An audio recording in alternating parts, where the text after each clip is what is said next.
No episódio de hoje discutiremos recentes alterações na política tributária brasileira.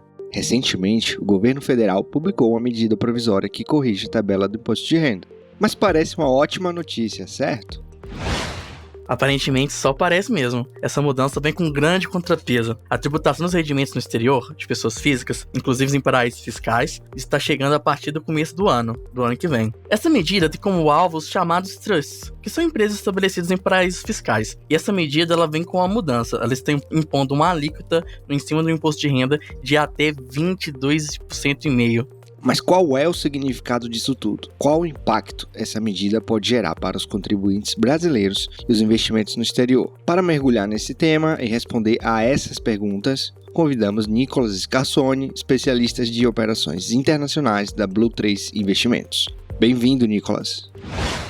Bom, muito obrigado pelo convite, Jansen e Leonardo. É um prazer estar aqui com vocês e com o ouvinte de vocês. Bom, como você falou, meu nome é Nicolas Scarsoni, sou especialista em operações internacionais pela Blue 3 e trabalho como assessor de investimentos também, só que dedicado especificamente à área internacional. Nosso objetivo dentro da área internacional no nosso escritório é justamente assessorar os investidores quanto à parte de investimentos em mercados globais, em ativos globais, como a gente chama. Então, o nosso objetivo é justamente auxiliar o investidor nesse tipo de investimentos. Como vocês puderam notar aí na abertura, quem está aqui de volta hoje é Leonardo Bruno, que é redator aqui no Guia e participou com a gente aí dos primeiros episódios aí do Grana. E recentemente o Léo conquistou seu título oficial de economista. Aliás, parabéns, Léo. Agora pode falar com todas as palavras aí, economista. Estamos aí fazer as principais análises, entender um pouquinho melhor o que está acontecendo. Então, bora lá?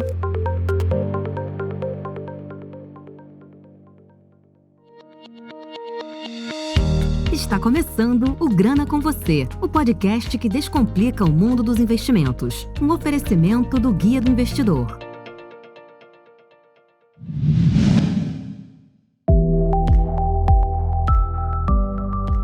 Nicolas, eu queria entender de você hoje, para a gente colocar até em contexto para o ouvinte, De fato, o que vai mudar com essa MP, proposta pelo governo, do modelo atual, que você queria que você explicasse para a gente como é o modelo atual de tributação de investimentos no exterior. Legal. Quando a gente fala sobre essa medida provisória, o objetivo dela é a tributação de investimentos de pessoas físicas e também pessoas jurídicas no exterior. A grande questão que a gente está vendo aqui com relação a essa medida, como que funciona hoje? Quando o investidor ele tem algum rendimento financeiro no exterior, ele está sujeito a ganho de capital e isso independe se ele está investindo, seja numa empresa, se ele está comprando ou vendendo uma empresa, um imóvel, uma joia ou até um ativo financeiro. A partir disso, se ele tem um ganho até 5 milhões de reais, esse ganho é tributado em 15% e depois existem alíquotas progressivas conforme for o aumento desse ganho financeiro que ele tenha no exterior. O objetivo dessa medida provisória é produzir justamente uma diferenciação na tributação que esse investidor vai ter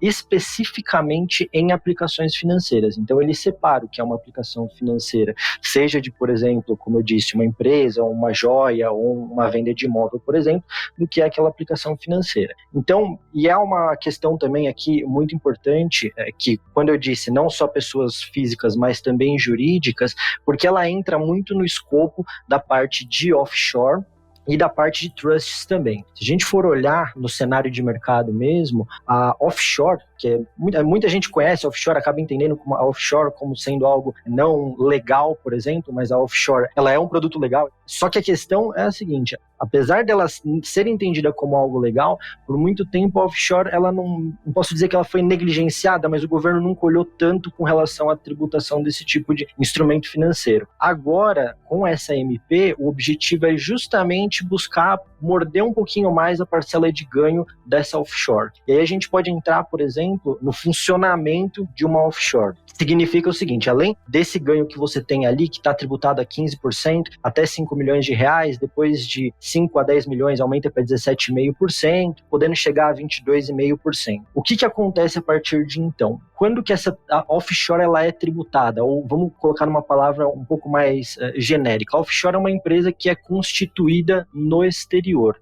Então, quando há um lucro dessa empresa, essa empresa fica com lucro e você não tem que pagar nenhum imposto para a Receita Federal enquanto esse dinheiro está na offshore. Quando esse dinheiro vem para a pessoa física, e aí por isso que essa SMP, o nome, vamos assim dizer, é tributação de investimentos de pessoa física, quando esse dinheiro da offshore vem para a pessoa física, na regra atual, é que você acaba sendo tributado. O objetivo dessa MP é mudar essa tributação para que o IR, né, o imposto, seja pego já na offshore também. E também tem uma outra coisa, como foi falado aí pelo Leonardo, se eu não me engano, a questão das trusts também, que é um instrumento fiscal que existe no exterior. No Brasil especificamente não se faz uma trust, não é um instrumento regulamentado no Brasil, mas que você pode fazer no exterior e ser tributado posteriormente. Só para a gente entender também, assim, você falou sobre a questão do offshore, mas na prática, assim, o que é o offshore? É uma empresa, vou falar do que eu entendo aqui mais ou menos, é uma empresa que a gente abre no exterior ou pode ser um cadastro, por exemplo, de uma pessoa física também, né, a gente falando assim para o público leigo, mas basicamente é um investimento no exterior, tem um determinado patamar de investimento. Como é que funciona assim na prática? O que é um offshore? Legal. O nome certo para uma offshore lá no exterior é a PIC, que é basicamente a Private Investment Company. Então, o que acontece? Se você está levando o seu capital para o exterior, ou se você precisa agregar o seu patrimônio em uma empresa, por questões fiscais principalmente, você leva esse dinheiro, você constitui uma empresa, e essa empresa, ela normalmente é constituída sobre um lugar, um país que tenha um regime de diferenciação fiscal. Então, o que acontece basicamente? Poxa, se eu tenho uma tributação aqui no Brasil que pode não ser interessante para o tamanho do meu patrimônio, então eu levo para um lugar onde esses impostos sejam mais atraentes para mim como investidor. Então, por exemplo, eu não vou levar uma offshore, por exemplo, para os Estados Unidos, onde a tributação é muito alta, impostos de sucessão são muito altos, não faz sentido nenhum. Então eu levo para países que me incentivam a levar minha empresa para lá, como, por exemplo, Ilhas Virgens Britânicas, Luxemburgo,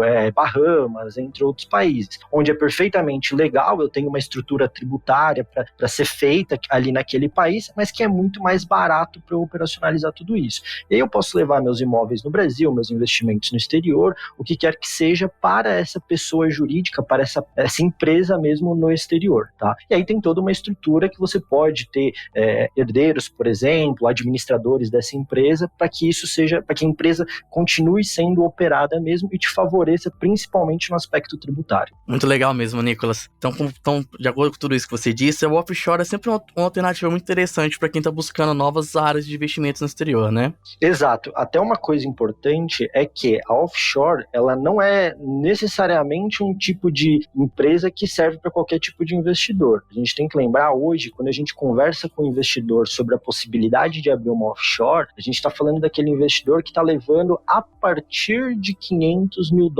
para o exterior. Por quê? Justamente o que eu ia perguntar. Exato, porque o que a gente tem que considerar aqui, isso daí vai ter um custo, porque apesar de você estar abrindo uma empresa fora, você vai precisar ter, por exemplo, um contador lá fora, que vai, no país que você vai precisar operar, você vai precisar ter um contador ali. Os Estados Unidos, por exemplo, se você tiver investimentos nos Estados Unidos e que estejam atrelados na offshore, então a empresa está nas Bahamas, por exemplo, mas você tem investimentos nos Estados Unidos, os Estados Unidos vão exigir uma documentação dessa empresa que precisa ser atendida nesse paraíso fiscal. Então, não é tão simples assim e não é tão barato. Então, quando a gente vê a partir de $500 mil, a gente está falando, investidor, o quanto você está ganhando nos seus investimentos vai conseguir ser maior do que o custo que você teria com essa offshore e, consequentemente, vai ser maior também do que o custo que você teria se você estivesse pagando esses impostos na pessoa física no Brasil. Então, a gente tem que considerar tudo isso, tá? Não é um número mágico que eu estou falando, mas é um número onde a gente já começa a considerar com o investidor a possibilidade. Então, vamos detalhar mais aqui, né, sobre a questão da tributação, né? Você falou aí da offshore, né? Então, e também, assim, tem a tributação das pessoas físicas, né? Normalmente, quem investe em uma conta no exterior tem uma corretora, às vezes tem um valor inferior também ao que você falou, né? No caso, mínimo de $500 mil para um offshore, né? Por exemplo, tem gente que investe, sei lá, 5, 10, 20% da carteira, às vezes no máximo nos Estados Unidos. Então, a gente está falando de um patrimônio pequeno, né? E essas pessoas vão acabar sendo tributadas também pela lei? Essa é a minha dúvida, né? Legal, isso daí é uma questão muito importante com relação a essa MP. Quando a gente viu que ela foi proposta ali no começo de maio, foi bem no feriado de 1º de maio, naquele momento ele causou um pouco de estranheza, porque a gente viu a MP, mal tinha lido aquilo e, poxa, vai estar tendo uma tributação agora de 22,5% para ganhos que o investidor tem a partir de R$50 mil.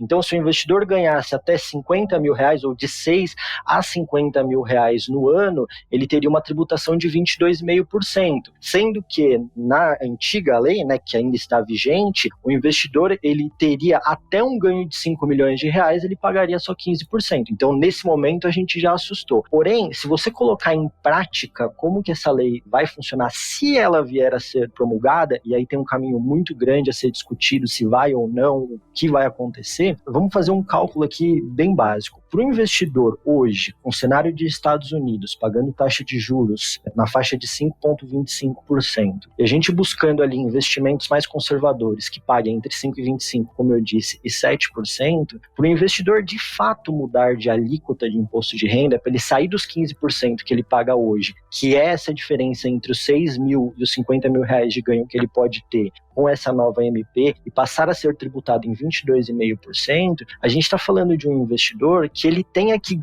ter um capital investido lá fora entre 800 e 1 milhão de reais, ganhando anualmente de juros entre 5,25%, que é a taxa atual dos Estados Unidos, a 7%. Ou seja, se você pegar um investidor tenha de 800 a 1 milhão de reais do seu patrimônio investido no mercado externo e vendo que o tamanho da carteira do investidor comum é de 10% a 25% que esse investidor leva para o exterior, a gente já separa muito bem esse tipo de investidor. Então, o investidor comum, ele continua e ele tem até uma grande vantagem, porque antes você não tinha uma isenção de ganhos até 6 mil reais. Então, aquele investidor que está investindo 10, 20 mil reais no exterior, esse daí, ele teve até uma vantagem, porque agora ele está isento. E a grande maioria dos investidores, a gente pode assim dizer, esses investidores ainda mantêm a alíquota de 15%. O objetivo dessa MP é justamente pegar os investidores que são muito grandes, porque esses pagavam 15% e agora vão ter que pagar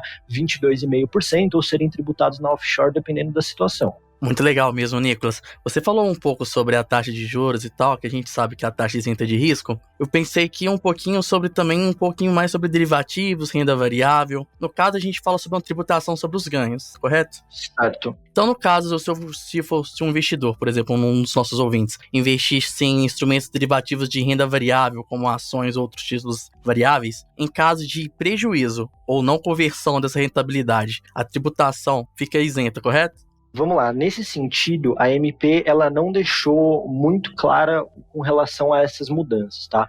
Tecnicamente, se houver o prejuízo, nada muda. Porém, o que a gente viu nessa nova MP é que as perdas não serão compensadas com ganhos no mesmo período. Porque houve uma mudança muito importante aqui, tá? Na proposta antiga, você paga o seu lucro sempre no mês seguinte, que é como se você operasse uma ação aqui no Brasil. Então, ganhei agora no mês de junho, eu tenho até o final do mês de julho para pagar o imposto de renda devido. Se houver uma perda, eu declaro essa perda e ganho no período seguinte. A nova MP, apesar de não estar deixando muito claro em relação a isso, a principal mudança é que você passa a declarar todos os seus investimentos no exterior só no ajuste anual de imposto de renda, que é aquele que a gente costuma fazer em abril, né? Então, o que acontece nesse sentido? O que está sendo mostrado é que essas perdas não serão compensadas, tá? Mas ainda é um campo um pouquinho aberto em relação a essa nova MP. Então, assim, atualmente, hoje, na Bolsa Brasileira, né, a gente tem 20 mil, né, o limite de se você ultrapassar em vendas e se você obter lucro para você pagar os 15% de imposto, né? Mas fora, hoje, se eu não me engano, são 35 mil, não é, Nicolas? 35 mil, isso mesmo. 35 mil. Então, assim, isso não vai mudar com a nova MP, do tipo, se eu vender menos que isso, ou você acha que vai continuar esse patamar aí? Não, a MP ela é bem clara com relação a isso, porque ela não entra em detalhes com relação a derivativos ou ações, tá? Então, nada muda nesse sentido com relação à parte de ações e derivativos, mas ela deixa um pouquinho aberto o entendimento sobre o que seria esses ativos financeiros que não sejam as ações. Perfeito. Você acha, assim, queria a opinião também, assim, do Léo. Para quem não sabe aqui, né, o Léo é redator aqui no site e ele tá sempre escrevendo matérias aí sobre o mercado, tá cobrindo notícias. E quem não acompanha, é claro, obviamente tem que assinar aí nossa newsletter lá no site, tem que acompanhar nosso canal do Telegram e eu já deixo o recado aí. Bom, então eu queria a opinião de vocês nesse sentido. Vocês acham que essa medida pode desestimular de imediato, né, assim, o efeito imediato do investimento no exterior, com medo, né, com essa incerteza, essa insegurança jurídica, né, de saber se vai mudar ou não, se pode ser mudado, até alterado esses valores no Congresso, no Senado. Justamente hoje no Brasil, que a diversificação é baixa, né, a gente tem um dado aqui que é bem importante, já falando sobre isso, que o número de pessoas no Brasil que investem no exterior é muito menor do que o número de pessoas em outros países que fazem investimentos fora, né? Então, assim, o percentual que a gente tem é um dos menores. Então, poucas pessoas investem no exterior em relação a outros países, né? Então, vocês acham que essa medida vai desestimular mais ainda? Eu já vou respondendo a pergunta aqui, puxando um gancho aqui pro Nicolas. Na minha opinião, eu considero que os investimentos, a diversificação de investimentos, é uma medida, assim, bem pouco contemplada, principalmente, como você citou, aqui dentro do Brasil. Por causa até mesmo do perfil dos investidores, o jeito que os investidores gostam de investir. O Nicolas, ele pode até dar um pouco mais de profundidade nesse assunto pelo perfil dos clientes que ele trabalha e tal. Mas voltando à pergunta, como esse perfil de investidor médio brasileiro não é um perfil assim que eu considero como um perfil de alta renda, essa tributação não deve assustar tanto, porque quando você realmente para pesquisar os valores, os preços, as medidas, digamos assim, né, o tamanho do offshore que você precisa investir para ter realmente um prejuízo de rentabilidade por causa da tributação, eu não considero que seja algo que realmente vai desanimar o investidor que já diversifica seu investimento. Agora, o investidor que ainda está nesse processo de transição, que está entendendo novos mercados, na hora que ele vai chegar assim, opa, vou montar minha carteira. Eu ia montar, mas agora eu tenho uma nova tributação. Eu não sei se isso seria um incentivo para ele realmente voltar a dar um passo a mais, para realmente fazer essa transformação, né, do seu pensamento de investimento. Gostaria até que o Nicolas falasse um pouco mais sobre isso, baseado no pouco do perfil dos investidores que ele trabalha. Legal. Eu acredito que, para começar a responder essa pergunta, a gente tem que olhar basicamente sobre como essa MP vai ser contada para o investidor. Porque se a gente olhar do ponto de vista de que realmente há uma nova tributação, de fato isso pode ser entendida para o investidor como algo ruim. Agora, se você mostrar para ele que, dependendo do seu tamanho em investimentos internacionais, você tem até uma vantagem tributária, que é você estar isento, então, poxa, aqui a gente já tem uma grande diferença. Com relação ao aspecto do investidor brasileiro, a gente tem que olhar que o investidor brasileiro, por padrão, ele investe de 95% a 99% do capital dele dentro do próprio Brasil. Então, se a gente olhar nesse sentido, ainda há uma baixíssima diversificação em relação a ativos internacionais. Tanto no perfil do investidor brasileiro, de investir em um mercado nacional, ele é pouco exposto a ativos globais, e também é o fato de que esse dinheiro é muito concentrado em bancos. Então, ainda é uma minoria, a gente pode dizer aí algo em torno de 7% do mercado brasileiro, está dentro de corretoras, por exemplo, e que, de fato, eles conseguem ter uma assessoria de investimentos para investir no exterior. Alia isso o fato de que o investidor brasileiro, ele ainda entende muito que investimentos em imóveis, em terras, são sempre os melhores investimentos. Não estou entrando aqui no mérito de ser ou não, mas o investidor tende a ter esse padrão mais do que investir numa renda fixa ou também numa ação. Então, olhando nesse sentido, a gente vê de fato ainda que os investidores grandes estão procurando essa nova diversificação internacional, e quando a gente olha isso, a gente percebe muito que a América Latina como um todo, nos últimos 5 anos, ela começou a levar recursos para fora dos seus países. E aí eu não coloco só o Brasil. Nós temos países como, por exemplo, Egito e Sri Lanka, que começaram também uma diversificação para mercados globais muito grande nos últimos anos. Isso aconteceu por muitas mudanças políticas, por mudanças econômicas, por exemplo. A América Latina não cresceu na última década o que era esperado crescer, e com isso os investidores desses países estão buscando novas oportunidades lá fora. Mas o investidor que a gente atende está buscando isso, de fato, mas ainda assim é algo que, se a gente for expandir para o mercado brasileiro como um todo, ainda tem um longo caminho a ser percorrido. Bom, agora vamos para o intervalo rapidinho. A gente vai ouvir aqui uma vinheta e na volta tem uma pergunta bem difícil.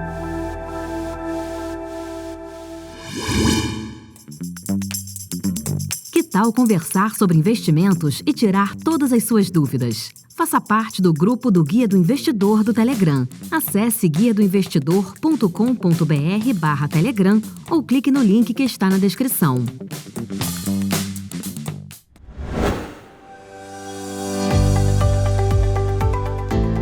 Então, aqui vai a pergunta. Baseado, nas medidas atuais, de acordo com essa proposta que foi feita, eu queria saber de vocês, não sei se vocês já fizeram a conta ou se vocês já leram a respeito, mas o que se torna mais interessante, comprar fora, no caso assim, abrir uma conta no exterior e comprar ações ou renda fixa fora, ou comprar BDR, no caso aqui no Brasil, porque até uma pergunta para você, Nicolas, como é que vai ficar? Acho que a tributação de BDR é aqui no Brasil, não muda nada. Então, como é que vai ficar isso? Será que vai ficar mais vantajoso comprar BDR ao invés de mandar o recurso para o exterior para poder ser tributado como investimento no exterior, Eu queria saber de vocês isso.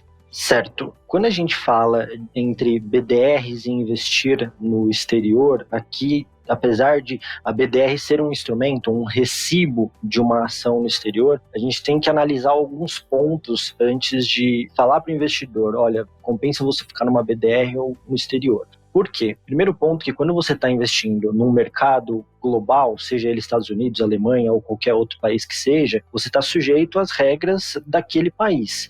Então, o primeiro ponto é, esse investidor, ele tem uma assessoria ou ele tem conhecimento suficiente para investir naquele país? Vou te dar um exemplo. O maior problema de alguns investidores que nós tínhamos aqui no escritório é que justamente, antigamente não havia um banco ou uma corretora que eles conseguissem ter um atendimento adequado na língua que eles falam, que é o português. Então, primeiro ponto é, se eu quero investir nos Estados Unidos, eu precisaria falar inglês ou ter uma assessoria em português, para isso se eu não tiver o conhecimento suficiente. E aí o segundo ponto é, apesar dos Estados Unidos serem um país muito mais democrático na relação de investimentos, eu vou dar um exemplo, se você vai comprar uma ação aqui no Brasil, você tem que comprar ou um lote padrão de 100 unidades ou você compra o lote fracionário de uma unidade. Se você estiver fazendo essa mesma operação nos Estados Unidos, você consegue comprar uma fração muito maior, de até 8 casas decimais em relação ao tamanho dessa ação que você está comprando. Então, primeiro a gente tem que olhar também essa questão do tamanho. E tem uma coisa importante, os Estados Unidos eles têm diversas corretoras, é um dos mercados mais maduros em relação a isso, mas se você está operando, por exemplo, só a compra da ação, até vale a pena fazer esse investimento no exterior, até por conta de uma possível tributação aqui que seja mais facilitada em relação a isso. Porém, se você está falando de BDR, quando você vai montar uma estrutura de derivativos sobre ela, como por exemplo uma operação estruturada, de qualquer tipo que seja, é mais interessante ainda assim você montar essa estrutura no Brasil. Por conta de conhecimento e tudo mais, está muito mais simples esse tipo de estruturação aqui. Só dando um complemento no que o Nicolas falou, eu também acho importante observar quando a gente está falando de um mercado externo, a gente observa bastante da maturidade do mercado. Uma comparação entre o mercado brasileiro, a Bolsa de Valores aqui no caso, a B3 e a Bolsa de Wall Street, por exemplo, o nível de operações que a gente tem, a quantidade de empresas, é claro que um mercado mais maduro, ele oferece mais opções para os investidores, ele oferece mais conteúdos, mais diversificação, você tem mais oportunidade entre empresas, claro, mas tudo isso tem que ser bastante alinhado com o conhecimento do investidor, igual o Nicolas também falou, Às vezes o investidor não vai ter esse conhecimento, sendo um mercado externo, não tem um contato direto, sem a assessoria necessária, esse investidor, às vezes, ele pode tomar uma decisão que seria mais simples de ser tomada aqui no mercado interno, Muito bem colocado, Léo. Então, assim, palavra final, então, vale a pena ou não continuar investindo no exterior, Se essa medida for aprovada do jeito que está, sem mudança. Então, lembrando, a gente pode ser tributado, caso ela venha a ser aprovada, justamente acima de R$6 mil de ganho, Então, cai de 50 para 6, Me corrija se eu estiver errado também, Nicolas. Então, vale a pena ou não? Bom, vamos começar aqui com relação aos valores novamente. Então, de 0 até 6 mil reais você está isento, ao contrário de antigamente que você pagava 15% sobre esse lucro, e de 6 mil a 50 mil você paga 15%. Acima de 50 mil reais de ganho, aí você está pagando 22,5%. A primeira questão é se essa medida vai ser aprovada ou não. Isso daí é uma questão importante porque a gente tem que olhar do ponto de vista fiscal, principalmente do ponto de vista político, essa nova tributação. Se a gente for olhar ponto de vista tributário, a gente está olhando que essa nova tributação ela cria uma pequena lacuna entre as regras atuais que a gente tem no Brasil. Então, se você está pulando de 15% a 22,5% a tributação, sendo que já existem na legislação brasileira alíquotas de 17,5% e de 20% ao longo disso. Então, do ponto de vista técnico, se isso for realmente, se essa nova tributação ela for realmente aprovada, ainda assim compensa. Até porque, vamos dividir aqui os investidores. O investidor que está investindo um pequeno capital, esse investidor vai ter a vantagem em ganhar até R$6 mil de investimentos no exterior, e aquele que ganha até 50 mil tem outra vantagem. Quando a gente está falando para aquele investidor que já vai montar uma estrutura financeira no exterior, seja ela uma offshore ou uma trust ou qualquer outro tipo de ferramenta, nós temos duas coisas muito importantes. A primeira é a questão de simplificação tributária. O maior problema hoje que a gente tem na questão da legislação tributária no Brasil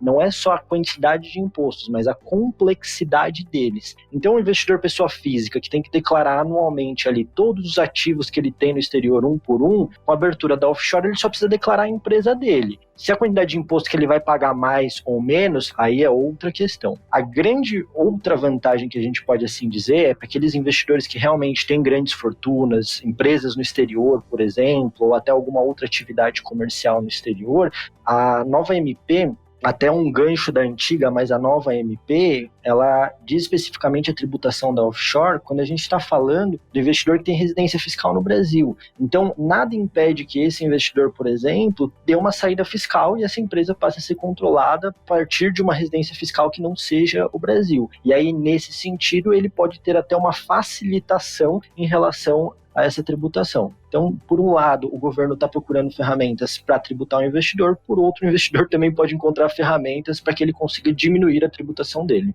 E assim, a gente tem bastante escritório aqui, né, de advocacia especializado só nisso, né? Então, o que não falta é, digamos assim, suporte para poder o investidor conseguir fazer isso, né? A gente teve medidas recentes, por exemplo, na Europa já foram tentadas diversas vezes taxar imposto sobre fortuna, apesar de ser já praticamente um outro tema, né? Mas a gente está falando aqui ainda assim sobre aumento de taxação, ou buscar taxar outras classes de ativos, né? Então, esses projetos, assim, vários não vingaram. Também, assim, recentemente também a França desistiu, né? Voltou atrás sobre esse projeto de taxação de grandes fortunas. Então, fica essa dúvida aí no ar, realmente, se vai afastar investidores ou não, né?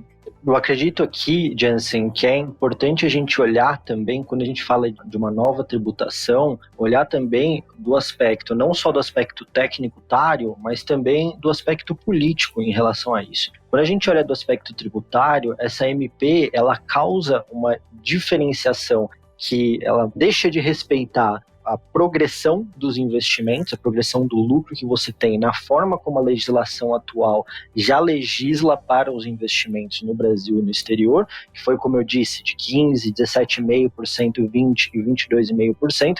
Essas são as alíquotas progressivas que a gente tem nos investimentos no Brasil. E tem também o segundo fator de que ela está visando especificamente um tipo de ativo, que é justamente as aplicações ou as aplicações financeiras no exterior. Então, a gente está, nesse sentido, a gente está tirando uma parte que já era regulamentada para regulamentar de uma outra forma. E se a gente for olhar também, agora a gente entrando um pouco no aspecto político dessa MP, a gente tem um problema muito grande no Brasil que entra ano, sai ano, tem algum político falando de reforma tributária. E ao invés dessa MP trazer uma solução para a reforma tributária, ela está justamente tirando mais um assunto disso daí. Você precisa ter um pouco mais de especialização para entender o que aqui é um imóvel, o que aqui é uma empresa, por exemplo, que você está tendo lucro com essa venda de uma aplicação financeira. Outra coisa importante, se a gente for olhar com relação ao aspecto político, é que essa MP, ela tem, desde o dia 1º de maio, ela tem 60 dias para ser aprovada e pode se estender até 120 dias. Então, a gente espera que essa MP possa ser votada até o final de agosto. O governo, nos últimos dias, a gente viu que ele já está tendo alguns problemas para fazer outras votações de MP, como, por exemplo, no dia que a gente está gravando hoje, 3 MPs que foram propostas pelo governo já caducaram. Então, tem que ver qual vai ser a disposição política deles fazerem esse tipo de aprovação e lembrar também que quem vai ser ser principalmente pego por essa nova tributação são quem tem as offshores e trusts no exterior. E quando a gente fala disso, a gente está falando de grandes fortunas, de pessoas com enorme influência, até eventualmente políticos muito grandes, que têm esse tipo de imposto. Será que eles vão ter apetite suficiente para tributar isso? Eu concordo com você, Nicolas. Eu acho que a gente chegou nesse ponto agora aqui, justamente pensando que o governo quer tributar como se fossem assim, grandes fortunas, né, que são enviadas para o exterior, tem a questão dos paraísos fiscais. Então eu acho que a mira do governo é essa, né? Pelo menos boa parte do que eu li fala que o governo está mirando essas offshores, né? Talvez pessoas, empresas que estejam irregulares no exterior, que de fato, como você comentou também, assim, pela força que o governo não tem, né? Então pode ser que essa MP não venha a ser aprovada, né, nesse caso. Então vai mexer no bolso de muita gente grande, né? E aí realmente a gente tem que ver por esse lado, né? Mas vamos lá, considerando que aprovado ou não, agora a gente já entende como é essa proposta, né? A gente já explicou aqui. E queria conversar um pouco com vocês aqui sobre o mercado americano, né? Independente se essa medida também só vai valer a partir de 2024, né? Então, assim, de qualquer forma, a gente tem tempo para se adequar até lá, né? Investidor, pessoa física. E eu queria saber de vocês hoje, assim, no mercado americano. Vamos falar só um pouco de juros aí, vamos dar um overview, assim, do que está acontecendo.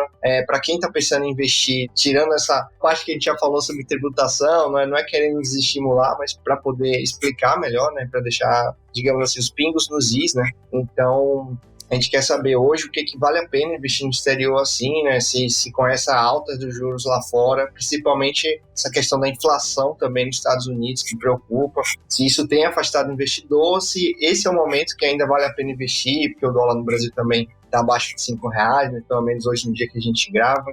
Queria saber de vocês aí um pouco. Bom, se a gente for olhar hoje o cenário dos Estados Unidos, ele é muito parecido com o cenário que a gente tinha no Brasil há mais ou menos 8 meses, um ano atrás, que era quando a taxa de juros aqui no Brasil ela estava muito alta, o governo precisava conter a inflação, subindo mais ainda os juros por conta da inflação, meio que esse é o único remédio que a gente consegue usar para conter a inflação, é justamente subindo a taxa de juros. Com isso, a taxa de inflação, nos Estados Unidos, ela já está tendendo a um arrefecimento muito leve, ao contrário do que está acontecendo hoje no Brasil, que já está atingindo o centro da meta da nossa inflação. E lá nos Estados Unidos a gente está falando de taxas que estão historicamente altas, não são as maiores altas que já existiram lá, mas são taxas que realmente estão muito elevadas. Não à toa que alguns bancos, por exemplo, tiveram alguns problemas em relação a prever essa alta de juros.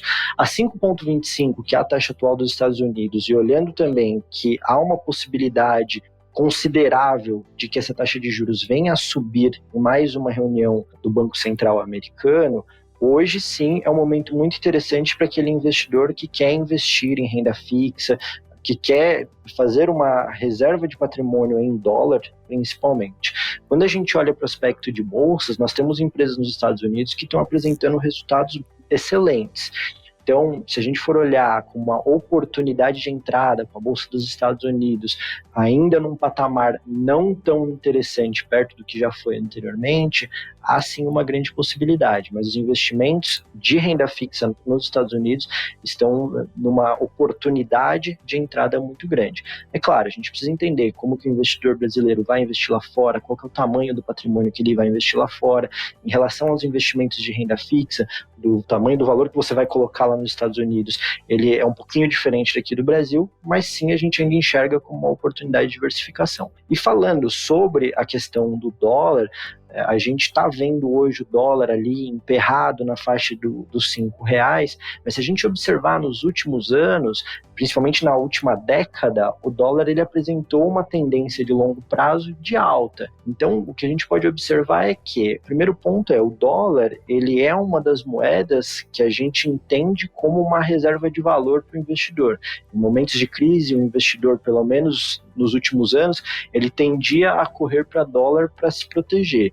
Então, isso daí que continua sendo um instrumento muito interessante. Então, vale a pena nesse sentido, sim, a gente olhar para o mercado americano e as oportunidades que ele está entregando ainda hoje.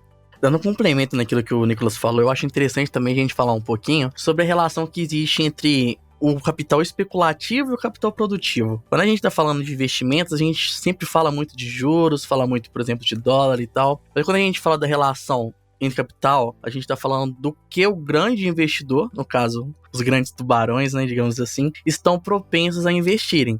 E isso afeta diretamente as relações econômicas que existem, tanto aqui quanto nos Estados Unidos. Considerando esse cenário de risco, cenário de juros alto, geralmente com grandes retornos de renda fixa, o investidor tende a voltar mais para o lado especulativo. Ele tira seu dinheiro do mercado e conserva seu dinheiro em investimentos mais conservadores. Nesse ponto, eu acho que é um momento muito oportuno para os investidores em geral, tanto os investidores que querem investir nos Estados Unidos quanto aqui, porque é um momento em que os investimentos se tornam mais rentáveis. Grandes taxas de juros especulativos, e como esse dinheiro sai do capital produtivo, né, ele sai das empresas e vai, por exemplo, para a bolsa de valores, né, essa transição que a gente está falando, é o momento que as empresas perdem um pouco mais o valor, mas também elas voltam a ter um brilho especial, um destaque por causa dos movimentos de especulação do mercado. Isso é bastante interessante, é algo que o investidor precisa estar de olho agora.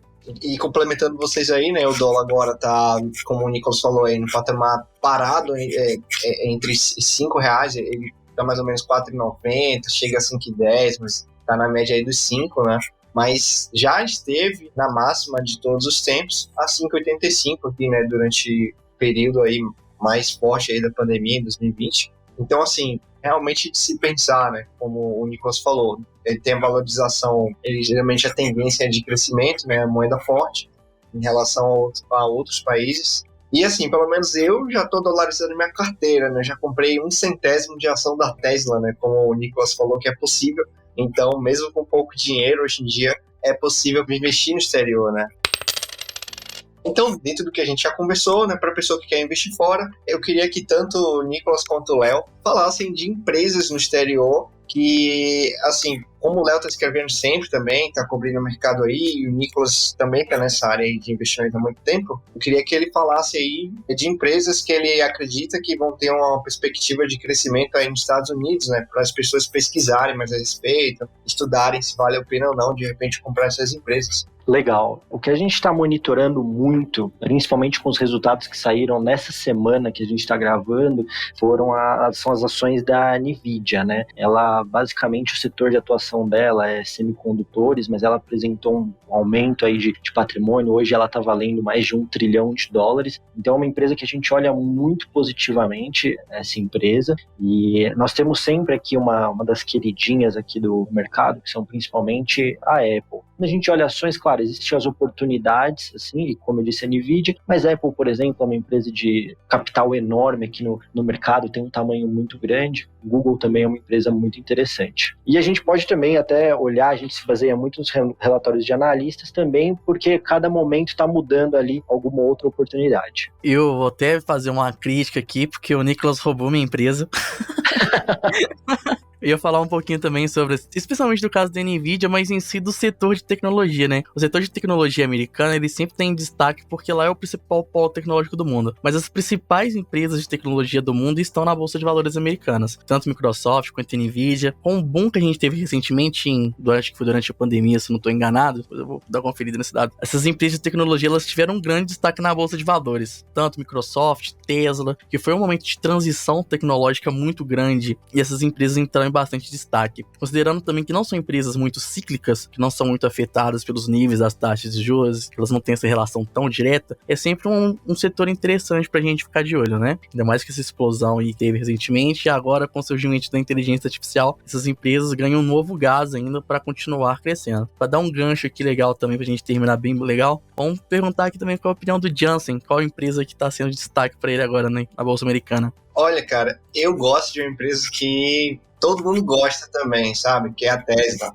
Eu acho que, assim, Tesla, pra quem conhece o Elon Musk aí, as ideias dele, com certeza acredita na Tesla, né? Ver os produtos também que a Tesla lança. Assim, por muito que eu vejo dos analistas falando aí, a Tesla ela vai surfar também essa alta aí da inteligência artificial, né? Ela deve lançar o próprio produto dela nesse sentido, ou aproveitar dos dados que ela tem em relação à quantidade de carros trafegando que geram aqueles dados ali, volume de dados imenso para eles trabalharem, né?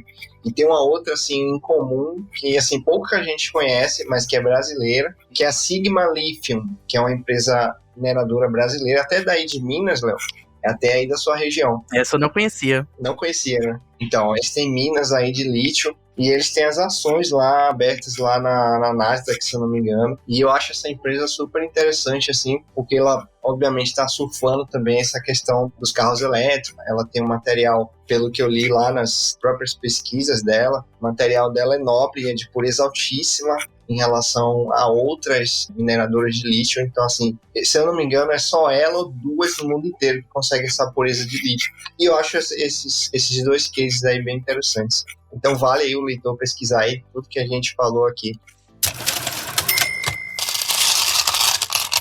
E para fechar o programa, vou fazer como sempre aqui, né? Pedir para o nosso convidado aqui deixar as palavras finais e dando conselhos para quem está ouvindo, né? Então vamos focar aqui nos conselhos para quem quer investir no exterior. Então agora é com você, Nicolas.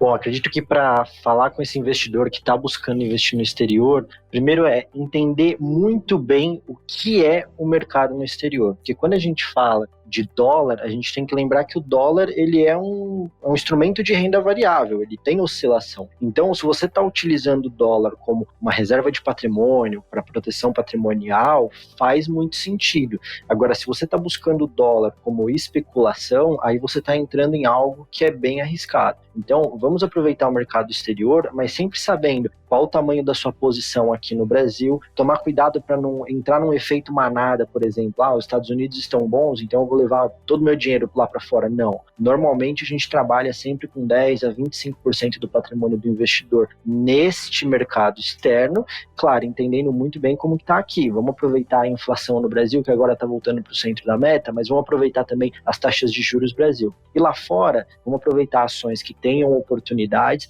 vamos aproveitar que a taxa de juros ali nos Estados Unidos está muito boa e também o dólar como um todo para que você forme uma reserva de capital. A gente tem que sempre lembrar uma coisa importante. O aumento do dólar, ele está muito atrelado também a bens de consumo. Não só a nossa inflação mede isso, a nossa inflação é a inflação do dia a dia, mas o dólar, quando você está falando de uma compra de um veículo, por exemplo, de um maquinário, por exemplo, ou até de um celular, afinal a gente tem uma marca muito famosa que vem lá dos Estados Unidos, então a gente está falando sempre em ativos dolarizados. O dólar serve principalmente para reserva de patrimônio.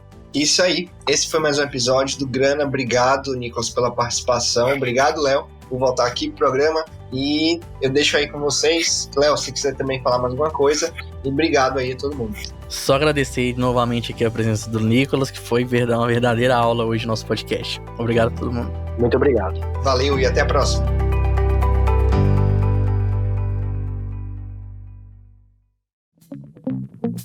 Este episódio foi um oferecimento do Guia do Investidor, sua fonte diária de conhecimento sobre investimentos. Até a próxima! Todo investimento representa riscos. Antes de negociar ou realizar qualquer investimento, faça o devido estudo. Os conteúdos produzidos pelo Guia do Investidor são para fins informativos, não podendo ser considerados como recomendação de investimento.